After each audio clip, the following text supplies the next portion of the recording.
धन्यवाद. Statement by Minister Dr. S. Jaishankar ji, please. Distribute हो रहा है. Distribute. Please.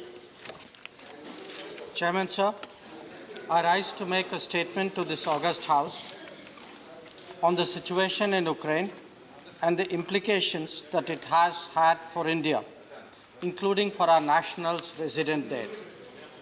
Despite the challenges posed by the serious ongoing conflict, we have ensured that about 22,500 citizens have returned home safely. The House would recognize the complexity of the various endeavors that have made it possible. Allow me to share them in some detail. As honorable members would be aware, a tense situation between Russia and Ukraine erupted into conflict on 24 February 2022. The root causes for this are complex, going back to a range of issues including the security architecture, political governance, and interstate politics. To that was added the challenges of implementing understandings reached earlier. What is pertinent to note is that the hostilities placed the Indian community of 20,000 plus in direct danger. Even while we were participating in the global deliberations of this evolving situation in the UN Security Council, the pressing challenge was to safeguard our citizens and ensure that they were not in harm's way. At the direction of the Prime Minister, we launched Operation Ganga, thereby undertaking one of the most challenging evacuation exercises during an ongoing conflict situation. Honorable members should know that our community was dispersed across Ukraine, posing its own logistical challenges. The exercise was undertaken at a time when military actions, including airstrikes and shelling, were underway. It involved movement in a war-torn situation in a large country, at times over 1,000 kilometers, and it required exiting border checkpoints that were clogged by an estimated 26 lakh refugees. The entire exercise involved a whole of the government approach, with the Prime Minister himself chairing review meetings almost on a daily basis. At the MEA, we monitored the evacuation operations on a 24/7 basis as well. We got excellent support from all concerned ministries and organizations, including the Ministry of Civil Aviation, Ministry of Defense, the National Disaster Response Force, Indian Air Force, and private airlines. There was an effective coordination with state governments in ensuring that arrangements made by them for return of Indian students to their respective states once they landed in Delhi or Mumbai. Mr. Chairman, let me apprise members of the steps taken in advance of the actual conflict situation. As tensions increased, the Embassy of India in Ukraine had started a registration drive for Indian nationals in January 2022. As a result, around 20,000 Indian nationals registered with our embassy in Kiev. Most of the Indian nationals were students who were pursuing medical studies in Ukrainian universities that were dispersed throughout the country. More than half the students were in universities in eastern Ukraine that borders Russia and has been the epicenter of conflict so far. Students hailed from 35 states and UTs of India, with more than 1,000 students each from the states of Kerala, UP, Haryana, Tamil Nadu, Gujarat, Maharashtra, Bihar, and Rajasthan. In view of the continued buildup of tensions in February, the embassy issued an advisory on 15 February 2022 advising Indian nationals in Ukraine whose stay is not essential to leave the country temporarily. It also advised Indian nationals not to travel to Ukraine or to undertake non-essential movements within Ukraine. Members will appreciate that such advisories are extremely unusual, and that very issue is itself a serious caution. Further advisories were also given on 20 February and 22 February, pressing students to leave Ukraine. Air bubble restrictions then in force were immediately lifted in consultation with the Ukrainian side to increase the number of direct flights. As a result, around 4,000 Indian nationals departed from Ukraine by direct and indirect flights till 23 February 2022. Despite our efforts, however, a large majority of students elected to continue staying in Ukraine. We must understand their predicament in this regard. There was a natural reluctance to leave educational institutions and affect their studies. Some universities actively discouraged it and showed reluctance to offer online courses. Many of them received conflicting advice regarding safety. The challenges of travel back may have also been a factor. In the period leading to 24 February, the political signals were confusing as well. Public urgings not to be taken in by alarmism and reports of forced withdrawals created a confusing picture. The net result was that about 18,000 Indian citizens were caught in the midst of conflict when it began. The ministry started reinforcing the strength of our mission in Ukraine in anticipation of a difficult situation. Additional Russian-speaking officers were deputed to Kiev on 22 February to our embassy to keep in constant touch with distressed Indian nationals in Ukraine and their families in India. A situation room was established in Delhi on 16 February. The embassy took parallel measures.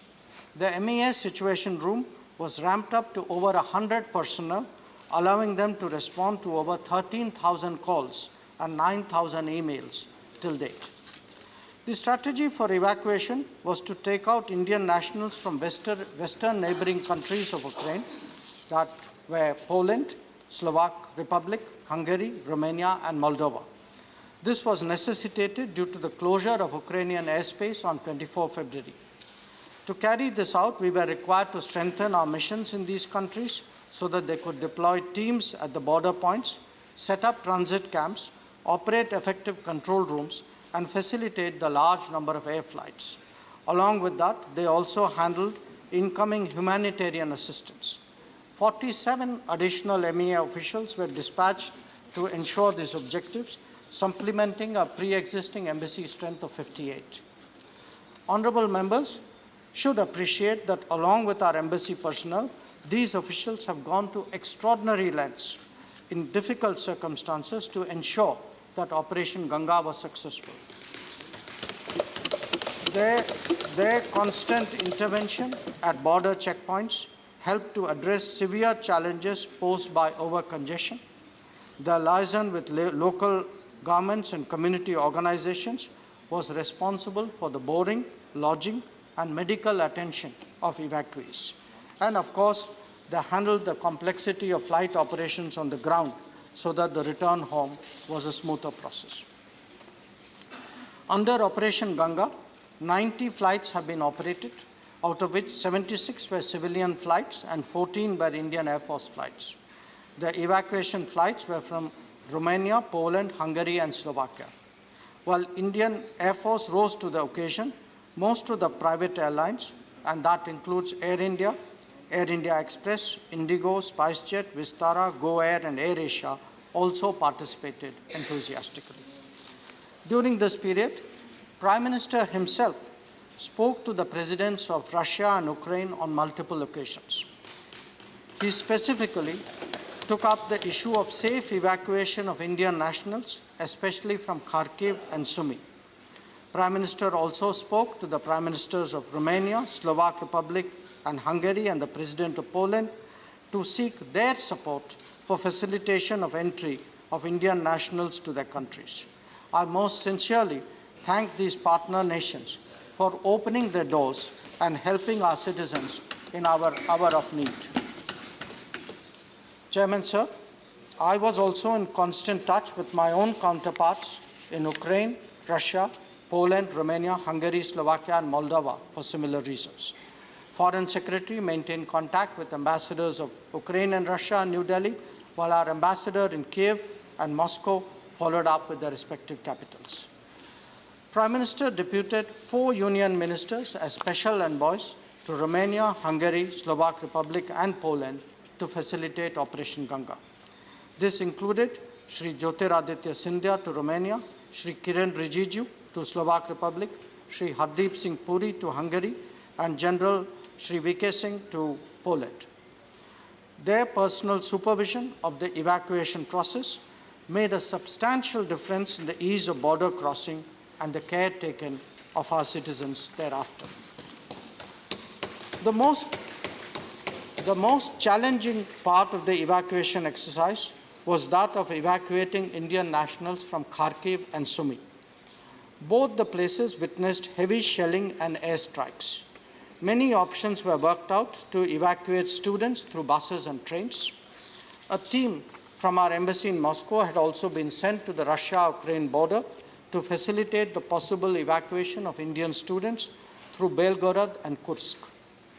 Many students from Kharkiv were moved to Pesochin in view of anticipated escalation of hostilities.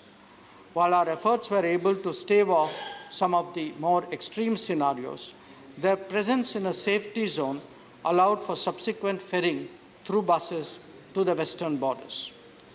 The Sumy evacuation, which was the last one on a significant scale, was also extremely complex as our students faced the prospect of being caught in crossfire. Their evacuation from the city needed a credible ceasefire, a daunting challenge in the current situation.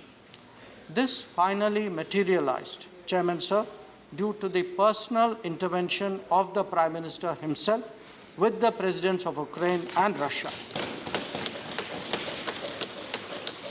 Noting the extraordinary challenges before us, we also dispatched a special team of senior officers to the vicinity of Sumy. Their coordination with the military forces deployed there, with the ICRC and the arrangement of logistics was responsible for the final outcome. During the entire period, our embassy in Ukraine has been working incessantly to contact Indian nationals, arranging and facilitating transport, coordinating with local authorities, providing food, etc. Throughout the evacuation exercise, our embassy was in constant touch with the Ukrainian authorities. We appreciate their positive response to our requests during this period. Their intervention was responsible for running additional trains needed for the evacuation exercise. The embassy also provided travel documents within a very, very short time in cases where Indian nationals had lost their passports. They also partnered with neighboring embassies to resolve challenging situations on the border. On 13th March, in view of the rapidly deteriorating security situation in Ukraine, including attacks in its western part, it was decided to temporarily relocate the Indian embassy in Ukraine to Poland. This situation will be reassessed in light of further developments. Honorable members should also recognize the great contribution made by community representatives, volunteers, and NGOs in the evacuation exercise. Equally noteworthy were the efforts of Indian businesses in the countries neighboring Ukraine and indeed in Ukraine itself. In numerous ways, they assisted in the transport, shelter, and sustenance of the evacuating students. They ensured that our citizens did not become a burden for Ukraine's neighbors who were receiving so many other refugees at that time. The nation owes them a debt. In line with India's principle of Vasudhaiva Kutumbakam, foreign nationals were also evacuated from conflict zones and brought to India. They included about 150 citizens, 147 to be exact, of 18 countries. Among them are immediate neighbors like Bangladesh and Nepal. Many of the Ukrainian nationals that were family members of Indian nationals have also been evacuated. We also provided free passage to Ukrainian nationals from India to Poland in our evacuation flights. In response to the emerging humanitarian situation, India has provided relief supplies to Ukraine and its neighboring countries. A total of 90 tons of relief material comprising medicines, tents, blankets, sleeping mats, tarpaulins, surgical gloves, and eye goggles have been provided. Honorable members are aware that at Kharkiv, Naveen Shekarappa Gyangaudar, a final year medical student of Kharkiv Medical University, lost his life. He tragically succumbed to injuries received when he had gone to fetch groceries from a shop. We deeply mourn his untimely demise. Our prayers are with his family and his loved ones. Our embassy in Ukraine is diligently pursuing the repatriation of his mortal remains to India. I would also like to mention the assistance provided to another Indian national, Harjot Singh, who suffered bullet injuries on his way out from Kiev.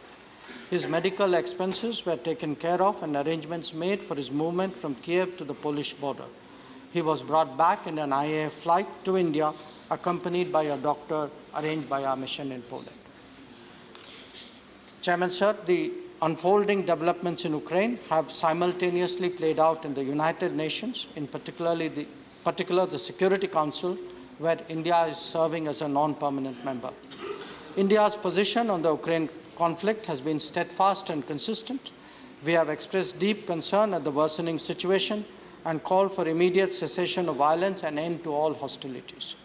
Our statements at the Security Council and the General Assembly have urged an urgent ceasefire and ensuring safe passage for stranded civilians. We have also highlighted the humanitarian assistance extended by India to Ukraine and its neighbors at this hour of crisis. We have reiterated at the highest levels of our leadership to all parties concerned that there is no other choice but the path of diplomacy and dialogue. We have emphasized to all member states of the UN that the global order is anchored on international law, UN Charter, and respect for territorial integrity and sovereignty of states. The Ukraine conflict has major economic implications. Its impact on energy and commodity prices is already visible. The disruption of global supply chain is expected to be significant. India has substantial dealings with both Russia and Ukraine. An assessment in this regard by the government is underway. However, the House will appreciate that there is all the more need for an Atmanirbhar Bharat. Operation Ganga is a testimony of our commitment to ensure that Indians in distress situations abroad can count on their government. We have shown this on numerous occasions before, but rarely in one as challenging as the ongoing conflict in Ukraine. I am confident that the honourable members of the House would join me in commending the efforts of the Government of India, the officials of the Ministry of External Affairs, particularly the concerned embassies, the Ministry of Civil Aviation, the Ministry of Defence, NDRF, the Indian Air Force, private airlines, and all those who work tirelessly and selflessly for the safe return of our nationals from Ukraine. I would also like to convey our sincerest appreciation and gratitude to the local Indian communities in these countries, to civil society, to volunteer organizations. However, what is most noteworthy is the courage and determination of our young students in Ukraine, some of whom had to face very difficult, even traumatic situations in active conflict zones.